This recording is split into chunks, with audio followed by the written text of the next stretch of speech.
He slammed the folder down like it was a verdict. Do 3 jobs, or you're next. I didn't flinch. I smiled. Not because I was brave, not because I was ready, but because in that exact moment I knew something he didn't. I already had a plan. By Monday morning, I'd walk in with a USB, a resignation, and something Alan Strickland would never see coming. I still remember what I was wearing when it happened, a navy blue cardigan with a missing button sleeve stretched from stress pulling and a faint scent of burnt coffee. It was a Friday morning, 7:43 a.m., and Seattle rain had already soaked the cuffs. My name is Leona Price. I'm 30, and that was the day my boss told me to do 3 people's jobs or lose mine. I had been at North Layer Cloud for 5 years, started as a junior sysadmin, climbed up to Lead DevOps Engineer. Not flashy, not loud, but damn reliable. That morning, I was fixing a deployment bug someone else had pushed at midnight. My second coffee of the day sat cold beside the terminal. Then came the knock. No, not even that. Alan Strickland, head of infrastructure, barged into my workspace like the server was on fire. He slapped a folder onto my keyboard and said without blinking, Leona, team's been cut by 30%. You're absorbing DevOps monitoring and security ops. I blinked. That's 3 separate teams. He didn't flinch. You're capable. Or, do you want to be next? I smiled. Just a small curve of the lips, nothing dramatic, but inside something snapped, not with fear, but with eerie clarity. The kind that only shows up when your body's too tired to panic. Give me the weekend, I said. He narrowed his eyes. Monday, 9 a.m., I want your plan on my desk.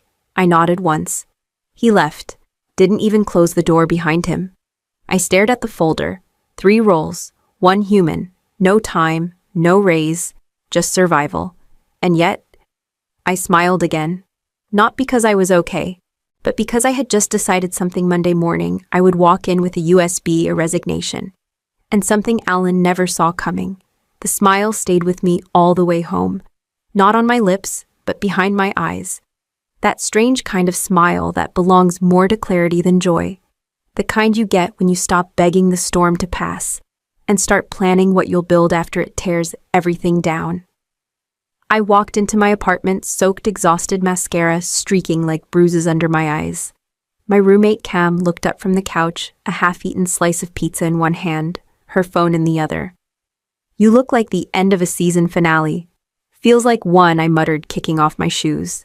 Alan just gave me 3 jobs, or a choice to leave. She blinked. 3 jobs, DevOps monitoring security. All mine, effective Monday. There was a pause. Then she asked, what are you going to do? I didn't answer right away. I went to the sink, poured water into the electric kettle, and watched it heat. Something about the hiss of boiling water felt like the only stable thing left in my day. When I turned around, I finally said it. I'm going to burn it down. Cam tilted her head. Like metaphorically, I gave her a tired smile. Let's just say I'll need the good USB. And maybe some of that leftover Thai iced tea in the fridge. That night, I didn't sleep. Not because of panic, but because I was building something. Not code, not automation scripts, but a plan. An elegant, impossible to dismiss, airtight plan. Alan had forgotten something critical. I wasn't just DevOps. I had been the quiet eyes and ears of the entire infrastructure org for 5 years. People told me things. When things broke, they came to me. When they worried, they vented to me. And I listened. I had receipts, logs, emails, screenshots, dates, times, a Slack message here, a Jira comment there, a misfiled expense report Alan had signed off on, a security warning he'd marked low priority that later turned into a breach we buried. At around 2:30 a.m., I opened a new Google Doc, titled it North Layer Internal Risk Briefing. By 4:00 a.m., I was 10 pages deep, not out of spite, out of clarity. See, the smile wasn't about revenge. Not really. It was about recognizing the moment someone drew a line in the sand and realizing you were already standing on the other side of it. By Saturday afternoon, I had a color-coded dossier. By Sunday, I had drafted 2 letters, one addressed to Alan, the other to North Layer's board of directors. And on the desktop of my computer, a tiny icon, payload zip. When I zipped up that file and dragged it onto my USB, I exhaled. It wasn't victory, not yet.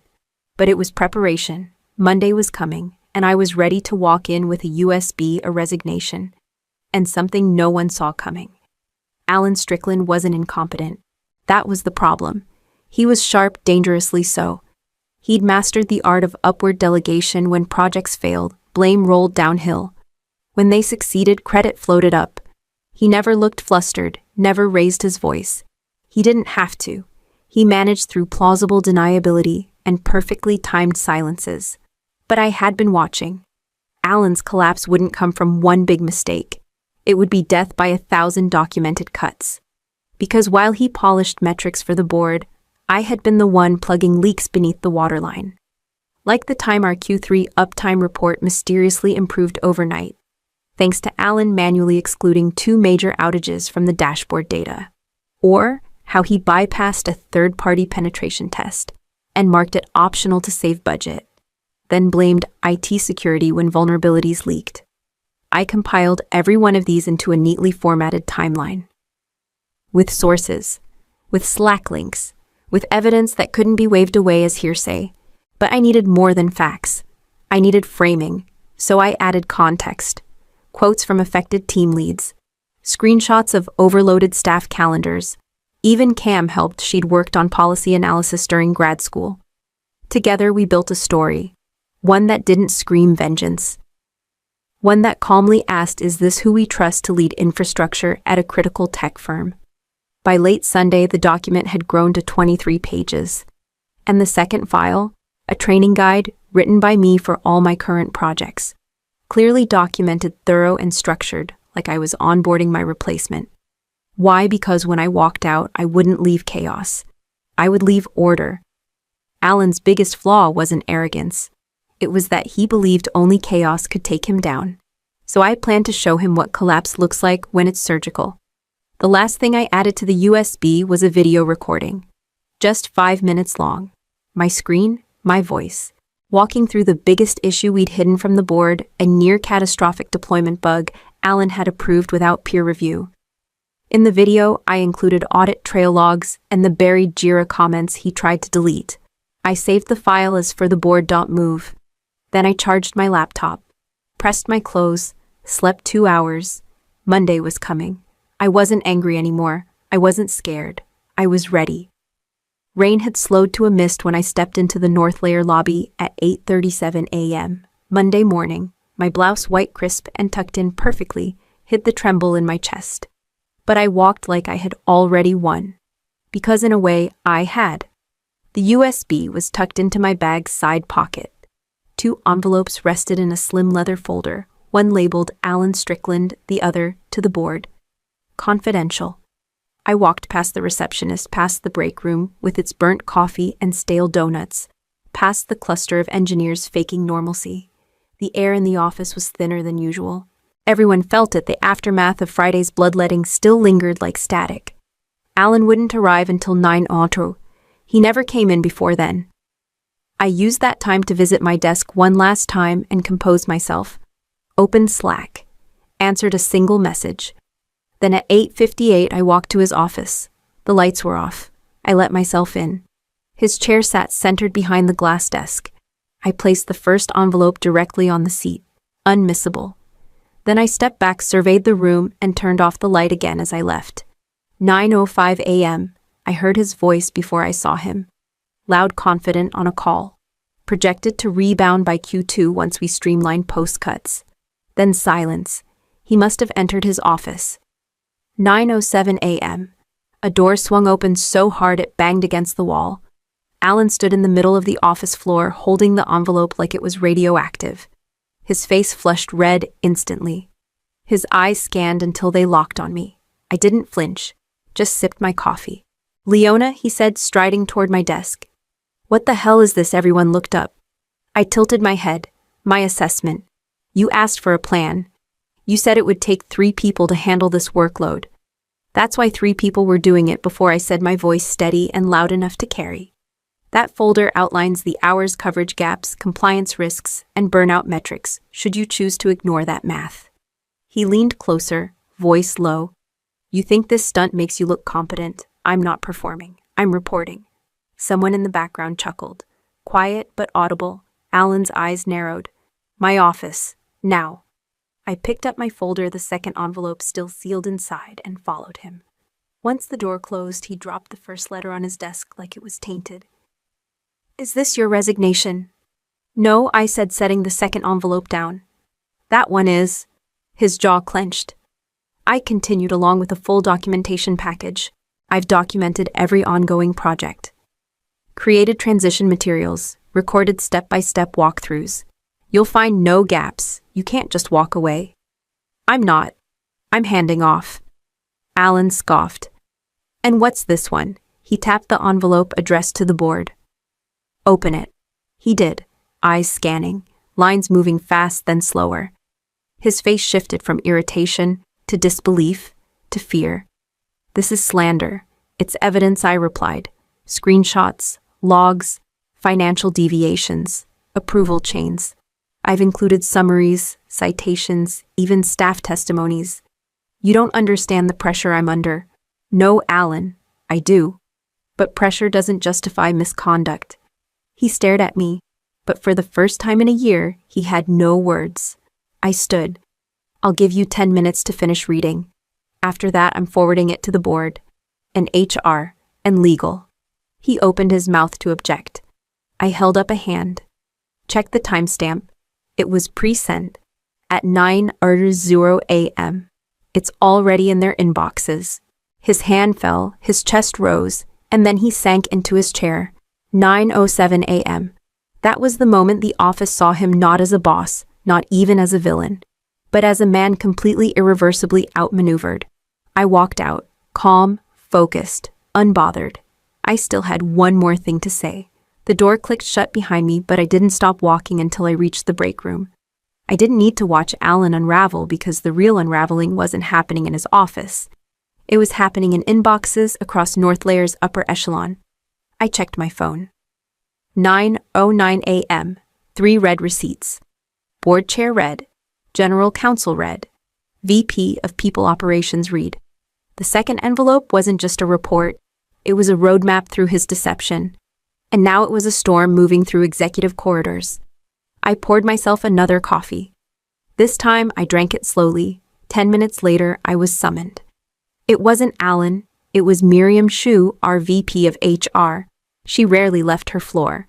When she showed up near engineering, people noticed. Leona, can I speak with you? She asked, calm, but clipped. We took the elevator up to the 17th floor. The glass conference room near the board lounge was already lit. Waiting, inside sat Miriam, the general counsel, and Evan Reese, COO. Not CEO. That was intentional. Thank you for being thorough, Miriam started.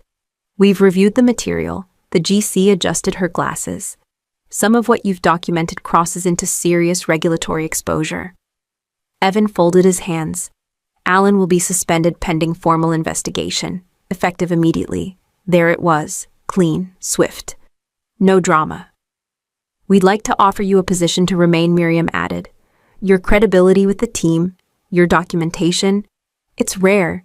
You've shown the kind of integrity we value. I didn't respond right away because I had already said goodbye. I looked out the window. Downtown Seattle glimmered through gray fog. Boats drifted in Elliott Bay like they had no deadlines. I appreciate that, I said. But I've accepted a role elsewhere. Evan raised an eyebrow. Competitor, I didn't answer. Just smiled. Miriam nodded slowly. Understood. I've already transferred all documentation to the shared server. Credentials are in the envelope Alan received. I won't be accessing any company systems after noon today. The GC looked impressed. Very clean exit. I stood offering my hand. They each shook it. Firm, respectful. As I turned to leave, Miriam said something I'll never forget. Leona. Not many people walk out with both dignity and data. You did. Back at my desk, Cam was waiting, head tilted, eyes wide. So Alan's done. And I'm out. She let out a slow breath. Damn. Remind me never to cross you. I chuckled. Don't worry, you feed me dumplings. You're safe. I packed my bag, took only what was mine, left the company laptop badge and keycard neatly stacked. No drama, no mess. And before I stepped into the elevator, I sent one last message. To Ian, Trisha, Sonia, subject. You're up. The replies came almost instantly. Ian, so it's done, Trisha. Tell me you really did it, Sonia. We start next week at Nova Crest. Can't wait. I smiled. I hadn't just walked out. I'd built the bridge and took my people with me. By Wednesday, Alan was gone. Officially on leave, but everyone knew what that meant. The silence around his name in meetings was louder than gossip. Northlayer moved too fast. They reshuffled titles, reassigned his responsibilities, and sent a company-wide email about leadership restructuring for greater transparency.